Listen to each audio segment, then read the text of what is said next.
Open any social platform right now, and you will see it. A public figure says the wrong thing. An influencer gets exposed. A celebrity makes one bad move, one arrogant comment, one visible mistake, one contradiction people were secretly waiting to catch. And within hours, sometimes minutes, the whole internet begins gathering around the collapse.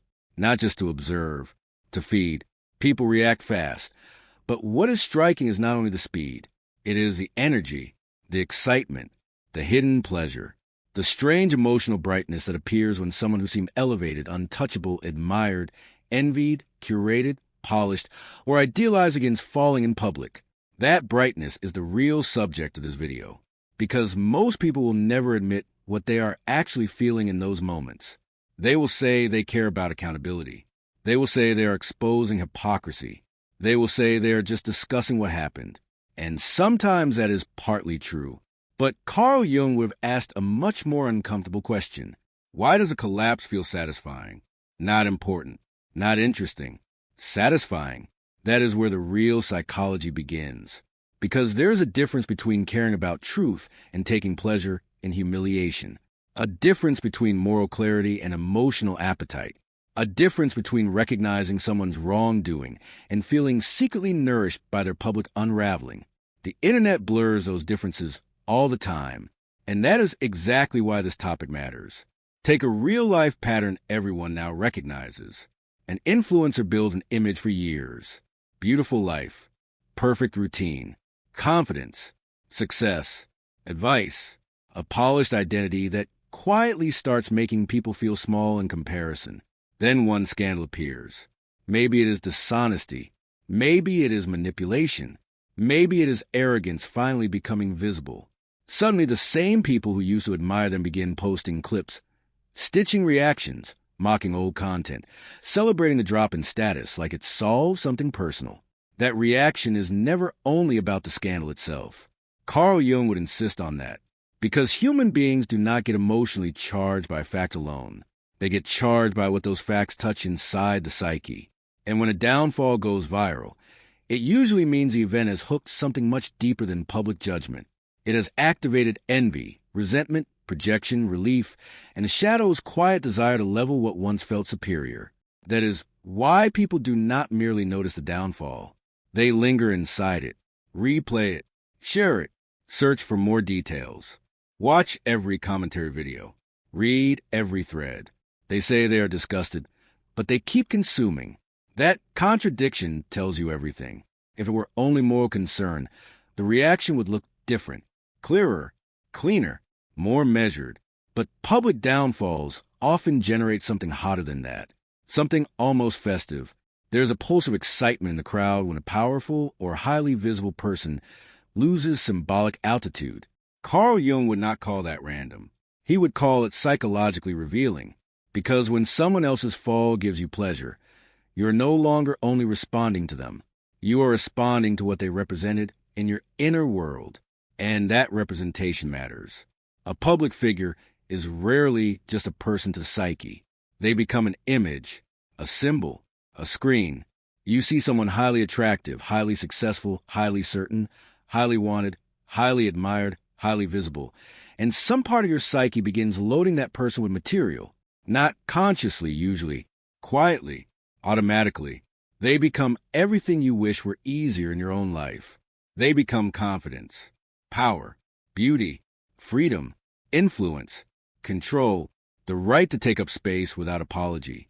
They become a living reminder of traits you may admire, envy, resent, or secretly desire.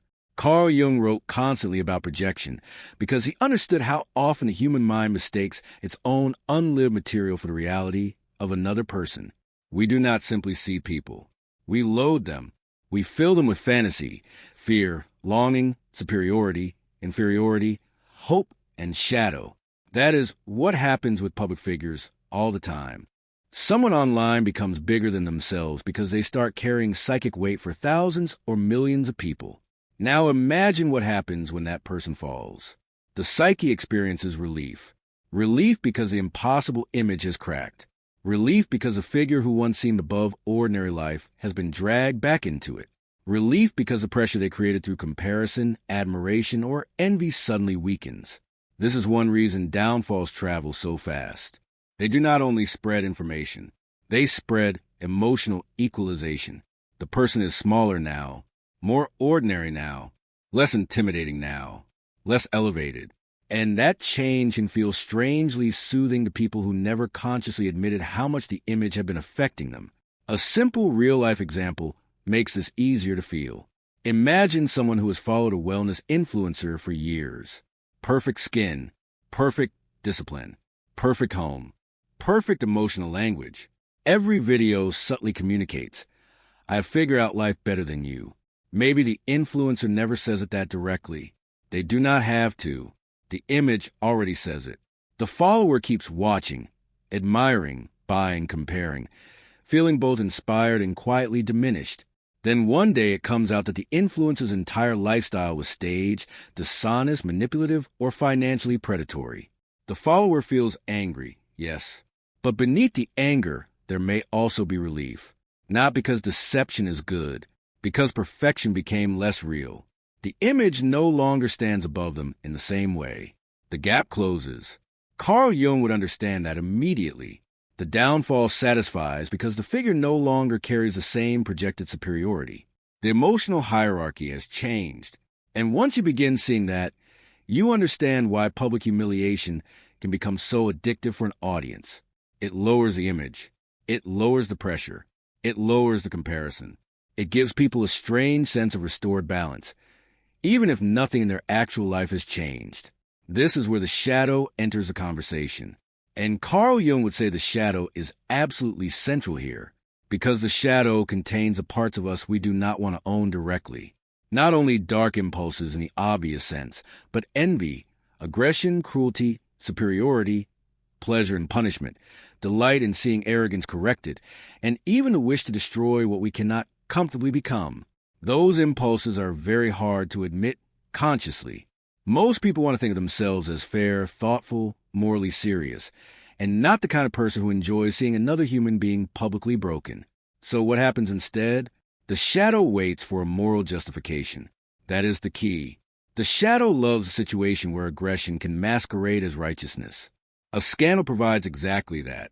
Now people can indulge contempt while calling accountability. They can enjoy mockery while naming it truth-telling. They can feed on humiliation while insisting they are only standing on principle. Carl Jung would not say accountability is fake. He would say the psyche often mixes genuine moral response with unconscious shadow gratification. And unless you know how to distinguish those two, you will believe your excitement is entirely noble when it is actually carrying much darker pleasure underneath. That is why the internet becomes so intense during these moments. Not everyone is there for the same reason. Some people do care about truth. Some do care about harm. But many are also there because something delicious is happening to the shadow. Someone high is falling. Someone admired is exposed. Someone envied is bleeding status. And the crowd can finally feel its aggression in public without having to name it as aggression. That creates a very intoxicating emotional mix. Carl Jung would have recognized that intoxication right away, because once the shadow gets a socially approved outlet, it can move with astonishing force. And the internet is built to amplify exactly that kind of force. One clip turns into hundreds. One mistake becomes a character judgment. One contradiction becomes the total definition of the person. Then the crowd begins asking for more. More proof, more ugliness, more exposure, more humiliation, more evidence that the person was never as elevated as they looked. Notice how quickly people move past concern into appetite. That appetite is the story. A truly moral reaction usually has proportion. It recognizes harm, names it, seeks clarity, seeks repair. But the crowd often wants something else. It wants the image fully crushed. It wants to keep watching the descent. It wants the person stripped of symbolic power in front of everyone. That is not only morality, that is shadow theater. And Carl Jung would say shadow theater always tells you more about the crowd than the crowd wants to know, because the person on the screen has become useful. Useful as a container for everyone else's aggression, resentment, and unclaimed inferiority. Useful as a sacrifice. useful as a way for ordinary people to feel cleaner, wiser, and above corruption for a moment, useful as a target onto which thousands can unload what they hate in themselves. This is why downfall culture often feels bigger than the actual offense. The crowd is not just reacting to what happened. The crowd is using what happened. And if you want to understand why it feels so emotionally charged, Carl Jung gives you the answer. Projection plus shadow equals possession. The crowd becomes possessed. Not in a mystical sense, in a psychological one. People stop seeing a person and start seeing a symbol onto which anything can be thrown. That possession is easier online because the distance protects everyone from self-recognition. It is easy to feel pure when the target is far away. Easy to feel morally superior when the other person is already falling. Easy to join the wave when everyone else is doing it too. A crowd gives the individual permission to lose self-awareness. Carl Jung knew that too. He understood what happens when the individual dissolves into the collective. The person feels less responsible, less reflective, less nuanced. They stop asking, what is happening in me as I watch this? And start feeling only the permission of the group. The crowd hates. The crowd mocks. The crowd rejoices. And the individual gets to participate without fully owning the emotion. That is why so many people feel secretly electrified by these moments, and then call the feeling something respectable. They do not say, I am relieved to see this person brought down. I am enjoying this. I needed them to become smaller. They say, this is important. This needs to be discussed. People need to know. Again, sometimes that is true. But Jung would want to know why the discussion feels so energizing. Why people keep watching long after they already know enough. Why the body keeps returning to the story. Why contempt feels so alive. The answer is uncomfortable, but simple, because public collapse gives many people temporary relief from the burden of their own shadow. For a few hours or a few days, they do not have to sit with their envy, their feelings of inferiority, their resentment toward beauty or power or influence, their own hidden hypocrisy, their own hunger to be seen. They can pour all of that outward and call it moral clarity. That is why downfall culture feels good, not because truth is bad, because shadow release feels powerful. And if you have never examined that in yourself, you may keep confusing the pleasure of destruction with the satisfaction of justice. Carl Jung would say that is exactly how the unconscious works. It does not ask permission first. It takes over, then gives you a story to explain why the takeover was reasonable. That is the first threshold of this video. Not whether some public figures deserve criticism. Some absolutely do. The deeper threshold is this. Why does the criticism so often feel emotionally nourishing to the crowd? Why does the fall feel like a kind of feast? Why do people who claim to hate arrogance become almost euphoric when arrogance gets publicly crushed? That is not a question about celebrity alone. It is a question about human nature. And Carl Jung would say you cannot understand it without understanding projection, inferiority, shadow, and a collective hunger to tear down what once stood too high above the ordinary self. That is where this journey begins, not with gossip, with the dark satisfaction hidden inside public collapse. And once you see that clearly, you can never again look at internet downfalls as if they were only about the person who fell. Look more closely at the kind of person the internet most loves to destroy. It is rarely just anyone. It is usually someone elevated, someone admired, someone who seems too polished, too powerful, too beautiful, too successful, too wanted, too certain, too visible. That detail matters. Because Carl Jung would immediately ask why certain people carry so much emotional charge before they fall. Why them? Why does one public mistake from an ordinary person disappear, while the downfall of a highly idealized figure becomes a collective event? Jung's answer would begin with projection, and projection is the real engine here. Carl Jung returned to this idea again and again because he knew that human beings rarely relate to public figures as mere facts. We do not just see the influencer, the celebrity, the admired online personality, or the beautiful person with a perfect life. We load them with meaning. We unconsciously place parts of ourselves into them. We attach longing to them. We attach envy to them. We attach resentment, fantasy, inadequacy, and idealization to them. That is why a public figure can start affecting people who have never met them. The figure is no longer just a stranger on a screen. They become a psychic object, a symbolic figure, a screen for projection. Jung would say that when a person becomes a carrier of unconscious material, they stop being experienced realistically. They become larger than life, not because they truly are, but because the psyche has inflated them. This is what happens online every day.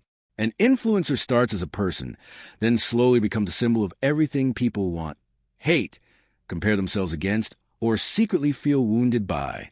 Carl Jung would have seen that as profoundly dangerous, not only for crowd, for the figure as well. Because once projection gathers around someone, it does not stay stable. Idealization always carries the possibility of reversal. The same psyche that raises a person too high often becomes eager to drag them down. The worship and the hatred are closer than people think. Jung understood this clearly. Inflation attracts backlash. Projection creates extremes. Once you become larger than life in the eyes of others, they no longer respond to you as a human being. They respond to what you symbolize. And what you symbolize can become unbearable. A real-life example makes this very clear. Think about the wellness creator, the disciplined influencer, the perfect life personality, the hyper-confident self-help figure, the relationship expert with flawless advice, the luxury lifestyle voice who always seems certain, composed, elevated, in control. Millions watch. Some are inspired, yes, but many are also quietly pressed inwardly by the image. The figure becomes a mirror of everything they feel they are not. More beautiful, more desired, more organized, more certain, more admired, more in control, more alive. That comparison does not remain neutral. It creates tension. Carl Jung would say that the figure is now carrying projected superiority and projected possibility. The viewer sees not only the person, but the unlived parts of themselves, the success they do not have, the power they do not feel, the freedom they do not permit, the confidence they do not trust in themselves. This is why admiration and resentment so often coexist. And that coexistence is psychologically explosive, because once the admired figure stumbles, the viewer experiences something more than disappointment. There is relief. The projection cracks. The inflated image drops back toward ordinary humanity. The distance between them and me decreases. The pressure softens. The symbolic hierarchy changes. That is why the downfall can feel so good, not because the event is morally beautiful, because the psyche has been released from the burden of idealization. Jung would have insisted that this release is often mixed with envy, and envy is one of the least admitted emotions in public culture. People will confess sadness before envy, confess anger before envy, confess anxiety before envy. But envy is everywhere in these online collapses. Not always obvious envy, not the childish kind that simply says, "I wish I had what they had." More complex than that, more morally disguised. It appears as contempt, mockery, exaggerated moral clarity, or an almost spiritual delight in seeing the fake exposed. Jung would say envy becomes especially dangerous when it remains unconscious, because unconscious envy almost never speaks honestly. It does not say, "I was diminished by your image. I compare myself to you. I felt small in your presence. I hated what your success stirred in me." It says something cleaner, something more flattering. It says, "I always knew they were fake. I'm just calling out the truth. They needed to be humbled. I care about accountability." Again, Carl Jung would not deny that some people deserve criticism. He would not romanticize corruption or deceit, but he would ask why criticism so quickly becomes pleasurable, why the person's collapse begins feeding something emotional in the crowd that goes beyond truth. And this is where the shadow becomes essential. For Jung, the shadow contains all the parts of the personality that the conscious ego does not want to identify with: aggression, cruelty, envy, superiority, hidden pleasure in punishment, the wish to see someone reduced, the wish to see arrogance bleed, the wish to watch someone who seemed above fall back down among ordinary people. These impulses are very real, and most people do not want to own them. So the internet becomes the perfect theater, because online, the shadow can move in public while wearing moral language.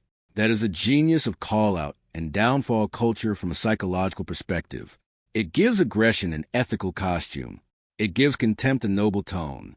It lets people indulge a shadow while telling themselves they are acting on principle. Jung would have recognized that instantly. He knew that unconscious material often appears in disguised form. The ego wants to stay innocent. So the shadow finds situations where it can express itself without being named directly. A scandal is ideal for that. Now, cruelty can be called justice. Mockery can be called commentary. Dehumanization can be called accountability. Pleasure in collapse can be called concern. This is why online discussions so often become disproportionate. The original event may be real, but the reaction is larger than the event because the event has become a vessel, a symbolic container, into which thousands of people are pouring their own disowned material.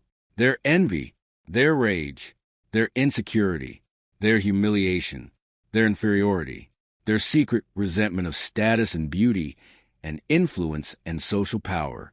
Jung would say the target is being used as a sacrifice, used as a projection surface, used as a way for the crowd to discharge shadow material without having to face it as their own.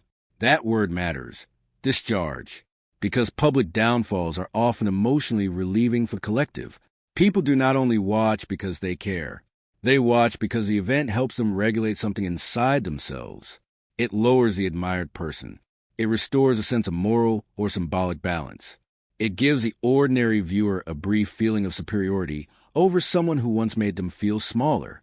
And Carl Jung would connect that directly to inferiority. This is a major point. Much of the pleasure in public collapse is compensation for hidden inferiority. A person sees someone online who seems more successful, more attractive, more influential, more wanted, more powerful, more free. The ego may consciously admire them, but unconsciously it can feel diminished. Not always intensely, sometimes quietly, but the pressure is there. The public figure becomes a reminder of what the viewer lacks, fears, or has not lived. Then the figure falls. Now the ego is relieved. Now the superiority flips. Now the viewer gets to feel, they're not better than me. They're flawed too. They're ordinary too. They're worse than I thought. That last movement can be intoxicating because it does not only remove pressure, it creates elevation through comparison. Carl Jung understood very well that superiority and inferiority are usually linked. One compensates for the other. A person who feels small in one moment can become morally inflated in the next if the symbolic conditions change. That is exactly what happens in many viral takedowns. The crowd goes from feeling beneath the image to feeling above the fallen figure. No wonder it feels energizing. It is a psychic reversal. But Jung would warn that such reversals do not produce real consciousness. They produce possession. The crowd becomes possessed by the shadow because it does not know itself as shadow. It imagines itself as purely moral. And the more convinced people are of their innocence, the more violently the shadow can move through them. That is one of Jung's darkest and most important insights. Unconscious goodness is often more dangerous than conscious darkness. A person who knows they are capable of cruelty has some chance of restraint. A person who believes they are only righteous may become merciless. This is why public pile-ons grow so quickly. People feel justified. They do not experience themselves as enjoying destruction. They experience themselves as defending truth. Jung would ask, then why does it feel so alive? Why does the body keep returning? Why does one more humiliating clip feel strangely satisfying? Why is there appetite, not only principle? That appetite is the clue. Appetite means more is being fed than conscience. This is also where the collective dimension matters. Jung knew crowds alter consciousness. The individual in a crowd feels less personally responsible, more carried, more entitled to act from impulses they would restrain alone. Online, this becomes even more extreme. The crowd is diffuse, anonymous, algorithmically amplified, and emotionally contagious. One person's contempt authorizes another's. One mocking clip becomes hundreds. One moment of exposure becomes a collective ritual. And rituals matter to the psyche.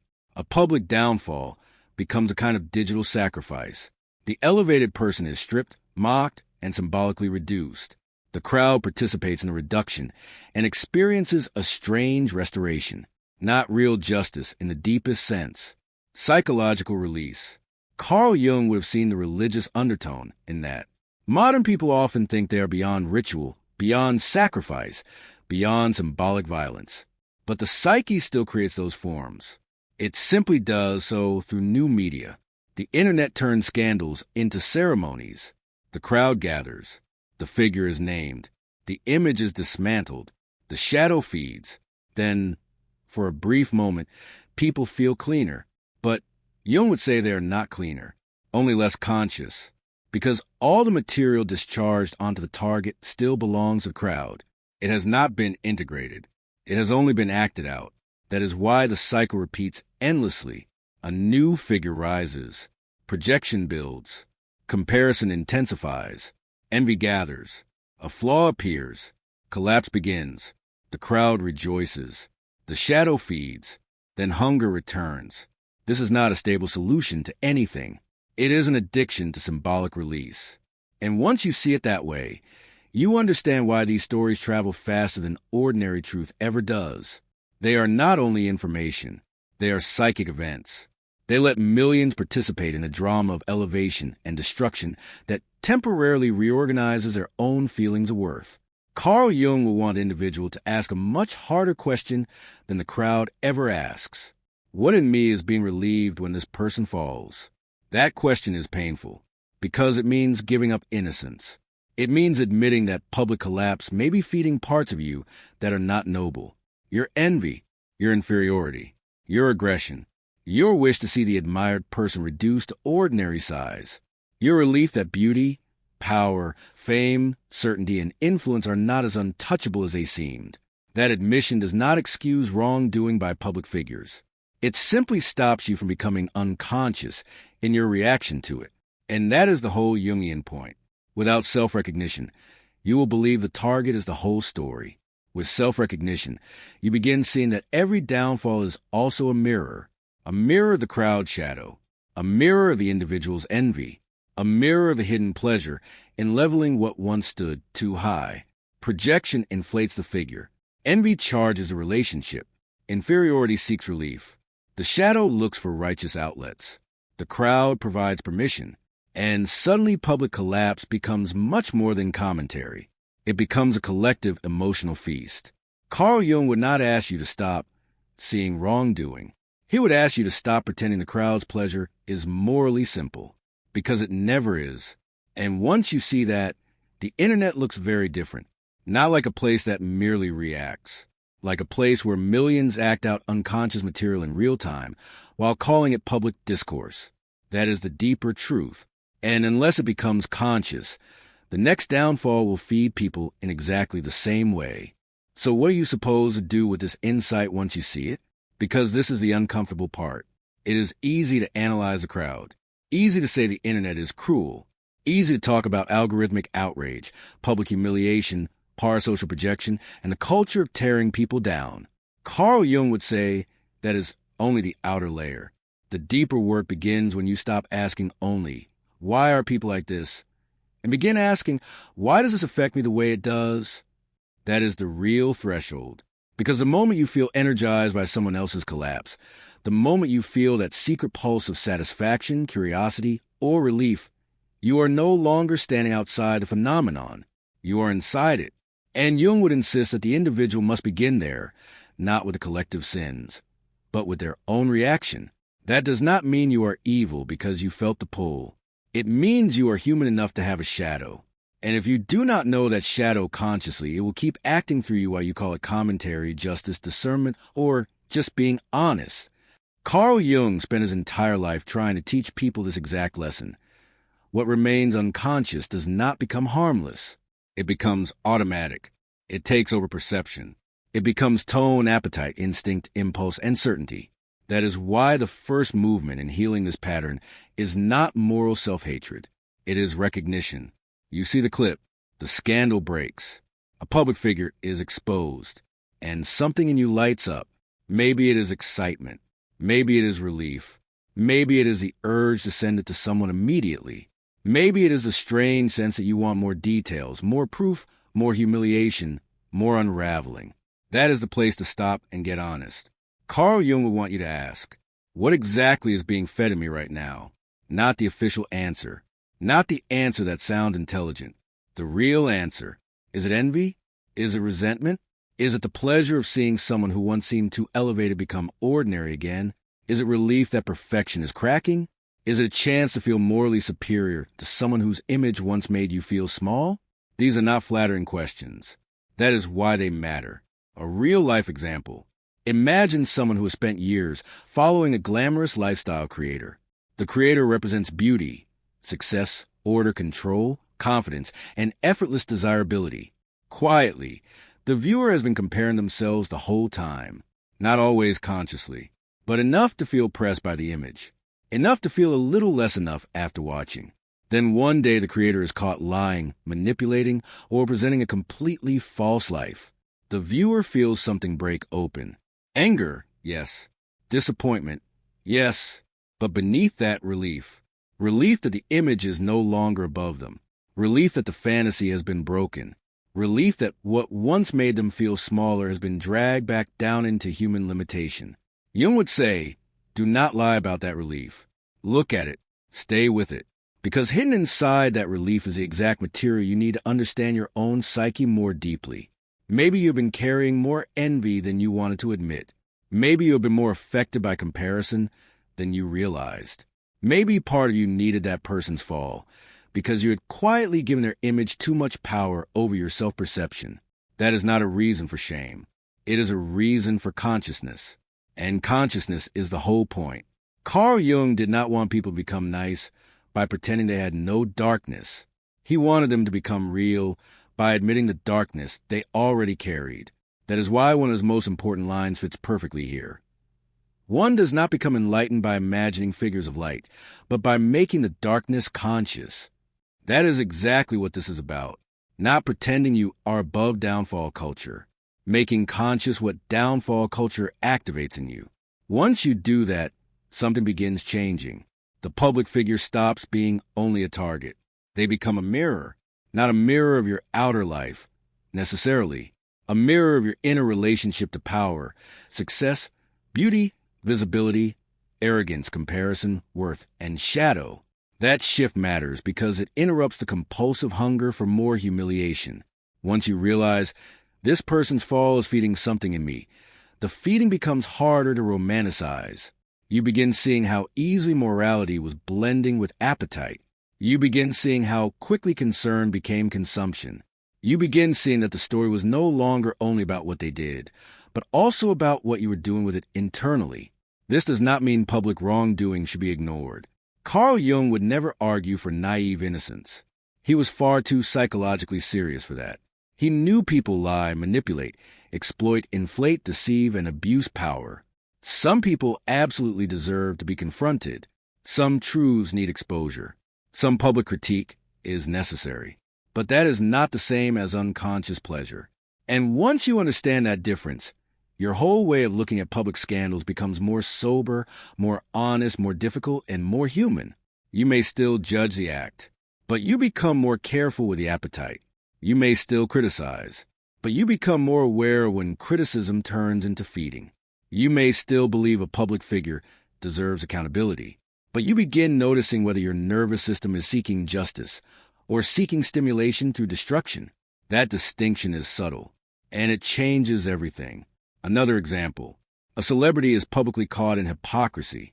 The internet begins tearing into them. Memes appear. Compilation videos appear. Old interviews are dragged back up. People start enjoying the collapse more than discussing the original issue. If you are conscious, you can watch yourself in that moment. Maybe you feel the urge to keep scrolling. Maybe you won't watch every reaction video. Maybe you want to stay in the emotional rush. Pause there. Carl Jung would say that the pause is where individuation begins, not out there in the scandal. And here, in the reaction, why do you want one more clip? Why do you want one more humiliating detail?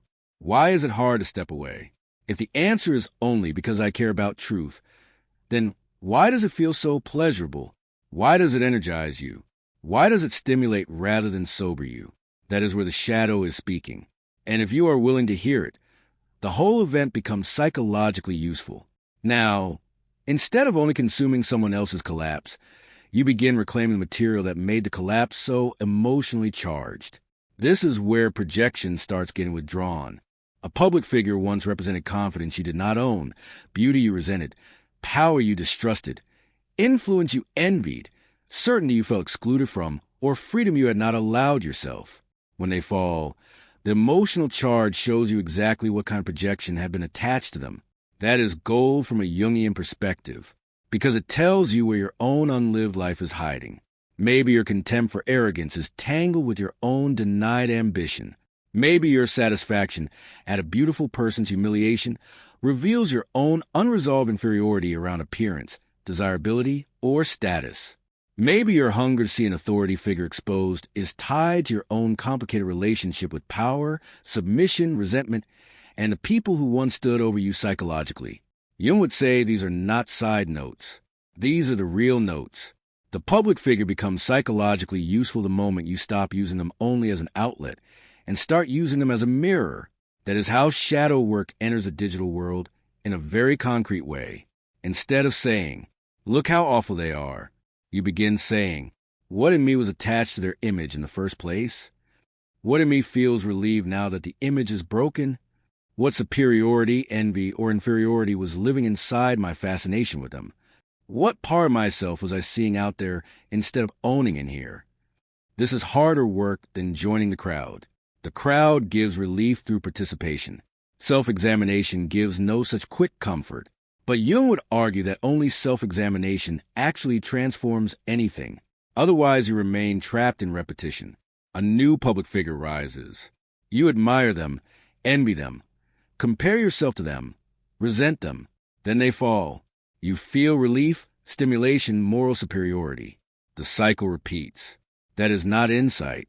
That is psychic compulsion.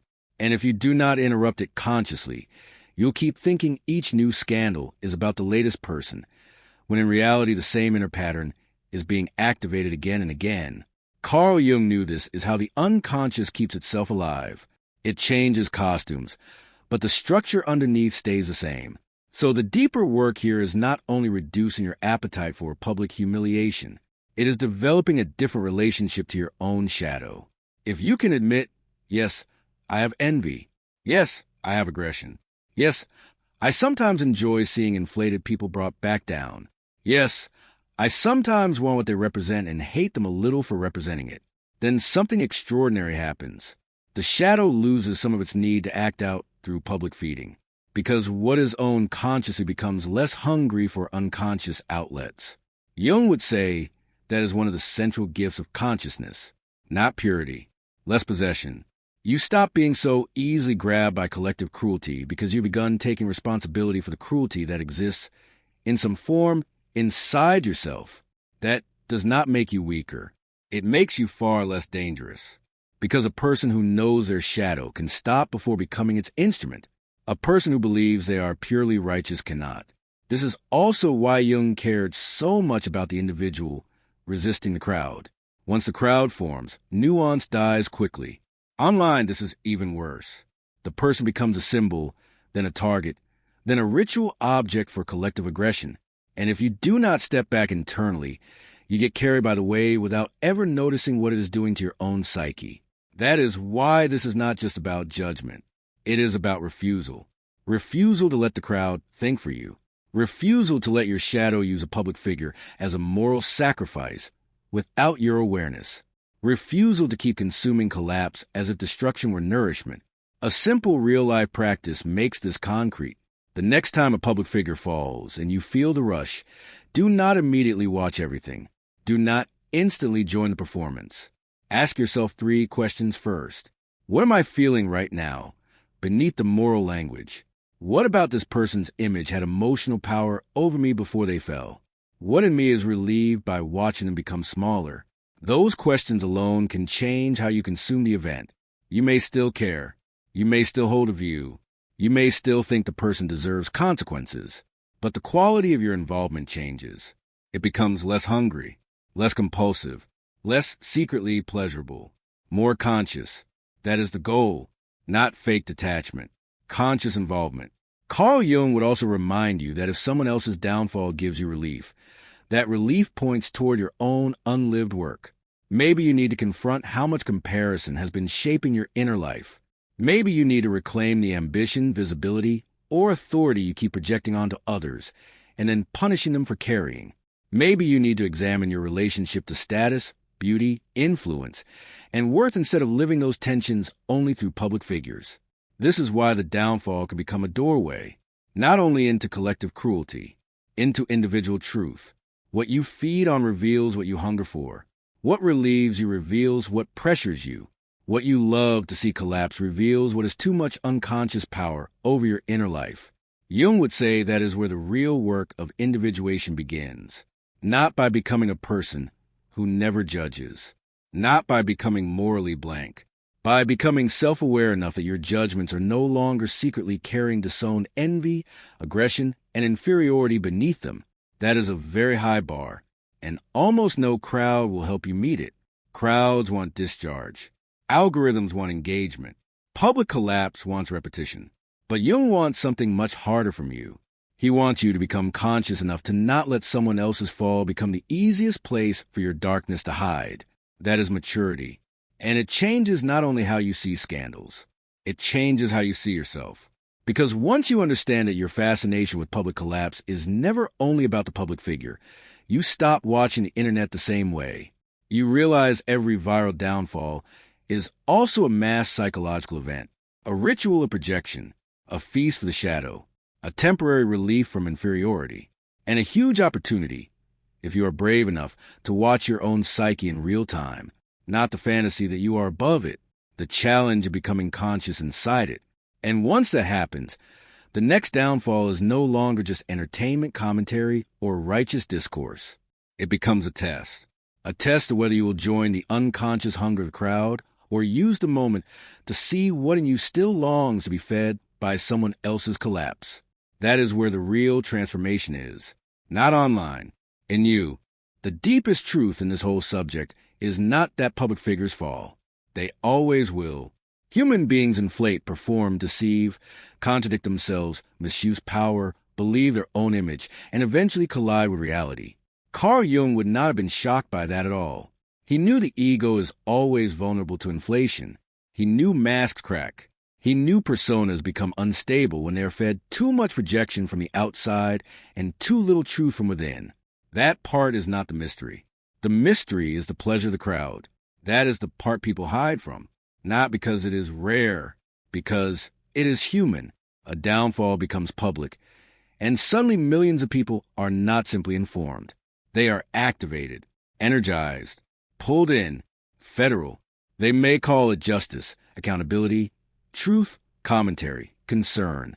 And sometimes those things are genuinely present. But Carl Jung would ask the harder question that sits beneath all the acceptable language. Why does the collapse feel so satisfying? That is the real wound line. Because the answer is almost never only about the person on the screen. It is about what that person represented inside the people watching. They were not only famous, they were carrying projection. Not only successful, they were carrying envy. Not only beautiful, powerful, admired, or influential, they were carrying all the parts of life that other people had not fully accepted, embodied, or made peace with themselves. So when they fall, something cracks in the crowd too. The pressure lifts. The comparison weakens. The image becomes smaller. And for one brief, intoxicating moment, people feel emotionally relieved. That relief is the key to everything. Because relief tells you that the public figure had too much unconscious power over the psyche to begin with. Carl Jung would say this is exactly why projection is so dangerous. The more psychic material you place into another person, the less freely you can see them. First, they become larger than life. Then, once they disappoint you, they become less than human. Worship turns into contempt. Fascination turns into appetite. The crowd that raised them high becomes the same crowd that finds secret pleasure in tearing them down. And unless you understand that structure, you'll keep thinking each new public collapse is only about what happened out there. Jung would tell you it is never only out there. The outer event matters, but the emotional charge around it belongs partly to the inner world. That is why this video is not really about influencers alone. It is about what the psyche does with power, beauty, admiration, superiority, and resentment when it cannot consciously own its relationship to them. It is about how quickly morality becomes a disguise for aggression when the shadow is not recognized. It is about how easily people confuse the pleasure of destruction with the satisfaction of truth. And that is why the internet is such a revealing psychological theater. It does not create human darkness. It amplifies it.